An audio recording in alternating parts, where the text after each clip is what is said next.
Why do so many Nigerian healthcare professionals choose Nova Scotia as their home? Let's find out.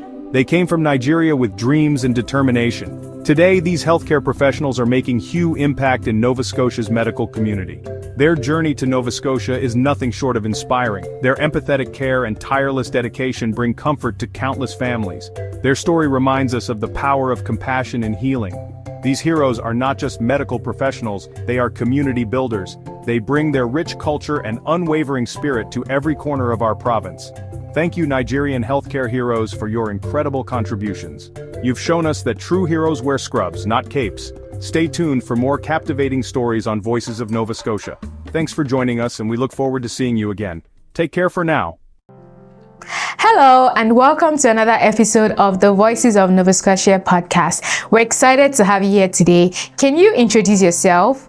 My name is, my full name is Adedamola Opeyemi Ajayi. I'm a medical doctor, originally from Nigeria. I trained in Lagos. I grew up all my life in Lagos, and I trained in Lagos University Teaching Hospital, Luth, and that was where I graduated from. After graduation, I practiced in Lagos for a while, and then I moved to Ogun State to further practice with my husband at the time, and from there, we moved to Canada. Can you tell us what inspired you to pursue a career in healthcare? So growing up, I'm from a family of 3 girls, and the motto in my house was always, oh, what a man can do, a woman can do better. So we were 3 girls, we all chose professional courses. I was the only one that was the, let's say, odd one out that decided to go the science route. Everyone else was social science. And I chose science because I like to do something different. 2, I felt like it was more challenging than arts, not to speak down on people that choose social science or arts. But I felt like science could help me to impact lives positively through medicine. So I never wanted to be anything else other than a medical doctor. So on my application, it was medicine. So for me, medicine has always been a passion. What motivated you to move to Nova Scotia? So, good question. I moved to Nova Scotia because of family. Right from time, my husband and I we met in school and we practiced medicine together. So he was like, oh, let's be adventurous, let's leave Nigeria and explore the world, and he chose Canada. And when his job offer came, it came to Nova Scotia. So that was what inspired the move to Nova Scotia. Can you describe what your experience has been working with the Nova Scotia healthcare system? So Nova Scotia healthcare system, I personally don't have experience working in Nova Scotia healthcare system. So when we get to the issue of challenges, I would speak more on that. But I can speak from his my husband's experience of working in the healthcare system here. So he got a job with Nova Scotia, and we all moved. The experience he has had so far, I would say generally overall it's been good, but there were some challenges, and it stems from people accepting people that they did not train. So there's the issue of international medical graduates acclimatizing and settling into the healthcare system in whatever province it might be in Canada. And some people are more accepting of outsiders, in quotes, while some people are like, no, it should just remain kept. So it depends on who you meet and that person's view of how medicine in Canada should be practiced. Can you tell us what you like about Nova Scotia and its healthcare system? Okay, so about Nova Scotia, Nova Scotia is a beautiful province. There's good work-life balance because coming from Ontario, where most of the time there's hustle and bustle, is working around the clock. There's no clock out time. Here, it's more structured in a way that people prioritize their family over just let's make more money and more money and more money, and then there's no time to enjoy the more money that you make. So Nova Scotia gives you that flexibility to make a living and still enjoy life, the beach, the scenery. Like, it's a beautiful place to be. So those are the things that make Nova Scotia, in my opinion, a better place to live in when you compare it to other provinces. So I would say there are pros and cons to the healthcare system in Nova Scotia. I will speak on the pros first. For the pros, they are working towards making more international medical graduates and more doctors settle and stay, because it's not only attracting people to come, you have to also find a way to make them want to stay, because you can't force them to stay. So the healthcare system is a work in progress as everywhere else. The cons, yes, there are still some places that are struggling. They don't have enough doctors, and there are doctors that are available, but they haven't been able to acclimatize into or integrate into the system. So I think just finding that good balance in the healthcare system would help. What challenges did you face when you arrived in Nova Scotia and in your practice with the healthcare system? Okay, so when we arrived in Nova Scotia, we arrived together as a family, and I was heavily pregnant. So a few days after we arrived, then there was lockdown. So the first challenge was settling down. So all my furniture and everything was stuck in Ontario, and because of the lockdown, everything couldn't be transported. So we had to, and then when the lockdown happened, it was like one person per household that could go shopping. So all of that, the settling down aspect for me was the first challenge, like finding where to live, finding how to make it your home. And then when it came to having the baby, that was another challenge, because there was no daycare for my other kids. So I even had to have the baby with my daughter being in the room. So that was another challenge. So then afterwards, so post-COVID, everything else has been good. But I think the initial integrating phase, and that happens everywhere, right? No matter where you go, like once you move to a new place, your first issue will be, okay, where do I live? Where do my kids go to school? How do I transport myself? So those basic things are there. And I wouldn't say it's only in Nova Scotia, it's everywhere you go in the world. So yes, those initial challenges are there.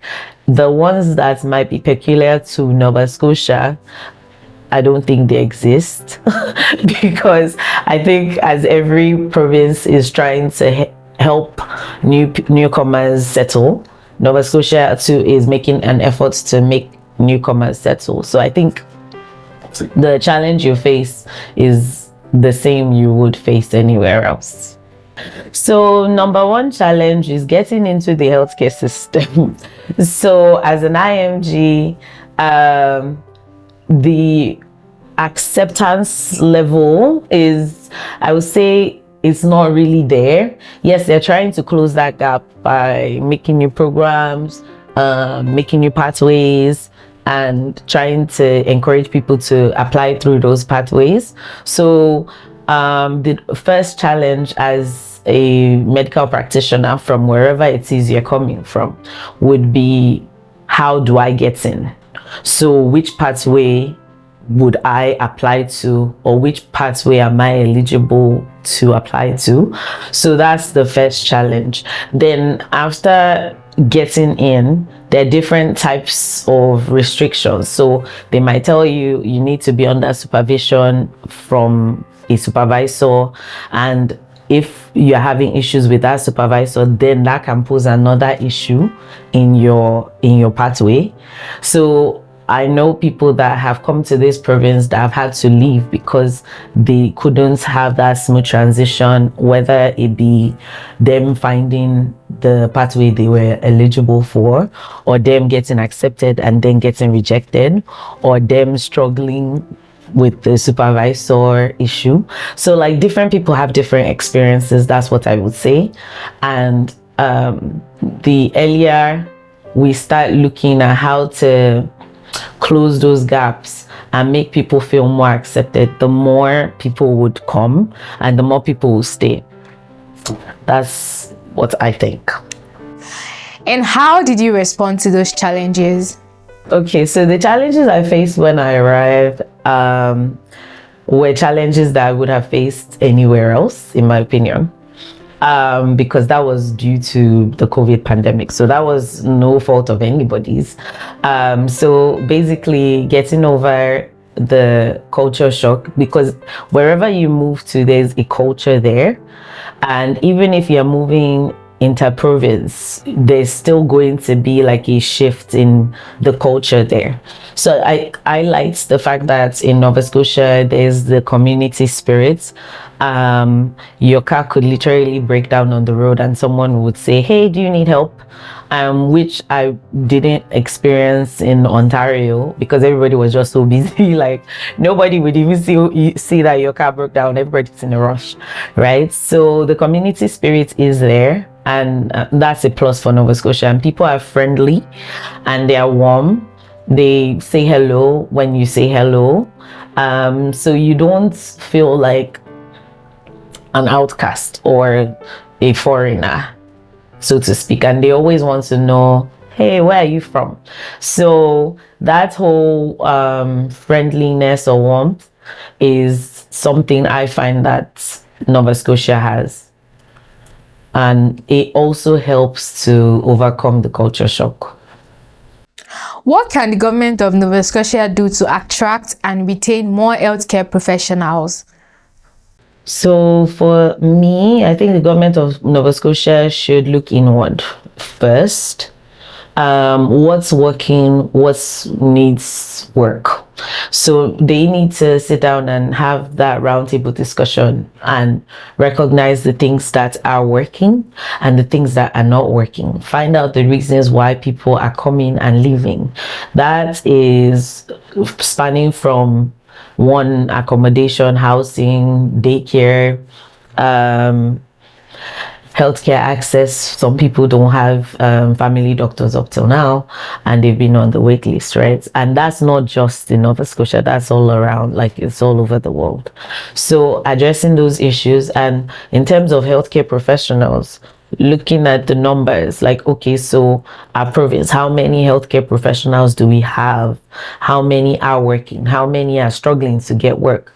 How many have had to change the course of their profession because they couldn't get in, and why? And finding solutions to that. I know they're doing a lot of pathways now, but like there are people that are still leaving constantly because they can't get in, and they need to sit down and find what could work from that angle, and not just outsource the jobs to other professions like the nurse practitioners, the pharmacists, and the likes. That's what I think they should do.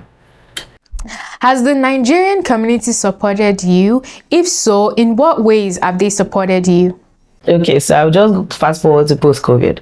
So post-COVID, yes, the Nigerian community has been a huge support because you get to mingle with people that are from the same places that you have experienced in your walk of life and believe in the same things that you believe in, be it the religious settings like church or even the association meetings where everybody shares their experience and like you get to talk to like minds, and also see different people's point of view, right? And sometimes if you have a challenge, you can also share and get some insight as to how to move forward. So I would say yes, our Nigerian community is working and is getting stronger by the day because more people are joining in, and you only get stronger when you team up, in my opinion. How has living in Nova Scotia changed your perspective on life and your career? So living in Nova Scotia has, I think I would say it has made me more mature because it has shown me that life experiences would always come in different facets, I think. And like you have to be able to adapt to change. Like, so back in the day, I would say I was less accepting to change. I liked if something is working, like I don't see the reason why it should change. And with exposure now, I would say life is constantly changing, so you have to change with it. The weather is more humid here. You change your clothing. um, Owning a house, you have to get more knowledge about, okay, there are some things I need to do in the winter, like, so those basic, just knowing what to do and doing it basically, I think. And even in your career too, also having exposure with different walks of life, like people from different places, just that exposure as well, and learning about other cultures and not just being in your own bubble and thinking, oh, I know what life is about and I'm closed off. So I think being more open-minded and like everyone, embracing everyone, and at the end of the day, just being a better human being. Thank you for joining us today. We hope to see you again in the next episode. Bye. Wow, what a journey. Thank you for joining us for the Voices of Nova Scotia Healthcare Heroes. We're so grateful to have you with us, sharing the incredible stories of those making a difference in our communities. From inspiring healthcare professionals to the everyday heroes, your support means the world to us. We hope these stories brought a smile to your face and a little more hope to your day. Remember, this is just the beginning. We've got so many more amazing stories to share, and we can't wait for you to hear them. So stay tuned and stay connected. Together, we'll continue to celebrate the people who make Nova Scotia such a wonderful place. Until next time, take care and keep spreading the love. See you soon.